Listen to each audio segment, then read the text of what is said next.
ಶ್ರೀ ಗುರುಭ್ಯೋ ನಮಃ. ನಮಸ್ಕಾರ ಎಲ್ಲರಿಗೂ.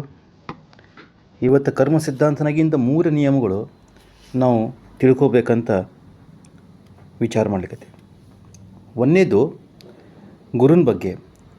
ನಾವು ಸಪೋಸ್ ಟು ಬಿ ಎಲ್ಲರೇ ಗುರುಗೆ ವಿದ್ರೋಹ ಮಾಡಿದ್ದೀವಿ ಅಥವಾ ಗುರುಗೆ ಫಸಾಸಿ ಅಂತ ತಿಳ್ಕೋರಿ.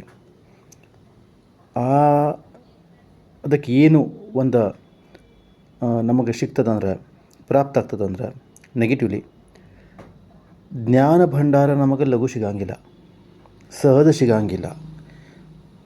ಅಂದರೆ ಶೈಕ್ಷಣಿಕ ಕ್ಷೇತ್ರನಾಗ ನಮ್ಮ ಅಭಿವೃದ್ಧಿ, ನಮ್ಮ ಗ್ರೋತ್ ಅಷ್ಟು ಫಾಸ್ಟ್ ಆಗಂಗಿಲ್ಲ.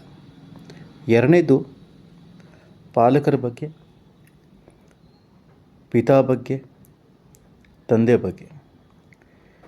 ಯಾವ ಮನುಷ್ಯಂದು, ಯಾವ ವ್ಯಕ್ತಿಂದು ಅವ್ರ ತಂದೆ ಜೊತೆ ಅಥವಾ ಪಿತಾ ಜೊತೆ ಸಂಬಂಧ ಸರಿ ಇರೋಂಗಿಲ್ಲ, ಅವ್ರಿಗೆ ರೆಸ್ಪೆಕ್ಟ್ ಕೊಡೋಂಗಿಲ್ಲ, ಆ ವ್ಯಕ್ತಿಗೆ ಲೈಫ್ ಟೈಮ್ ಧನದ ಕೊರತೆ ಇರ್ತದೆ. ಆರ್ಥಿಕ ಸಮಸ್ಯೆ ಸತತ ಅವ್ರ ಜೊತೆ ಇರ್ತಾವೆ. ಮೂರನೇದು ಮಾತಾರ ಬಗ್ಗೆ,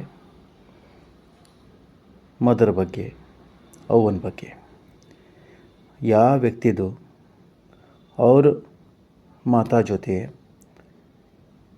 ಸರಿಯಾಗಿ ಸಂಬಂಧ ಇರೋಂಗಿಲ್ಲ, ಸರಿಯಾಗಿ ರೆಸ್ಪೆಕ್ಟ್ ಕೊಡೋಂಗಿಲ್ಲ, ಚೆಂದಾಗಿ ನೋಡ್ಕೋಂಗಿಲ್ಲ, ಆ ವ್ಯಕ್ತಿಗೆ ಜೀವನತನ ಪ್ರತಿಯೊಂದು ಕ್ಷೇತ್ರನಾಗ ಸಮಸ್ಯೆ ಉತ್ಪನ್ನ ಆಗುತ್ತೆ.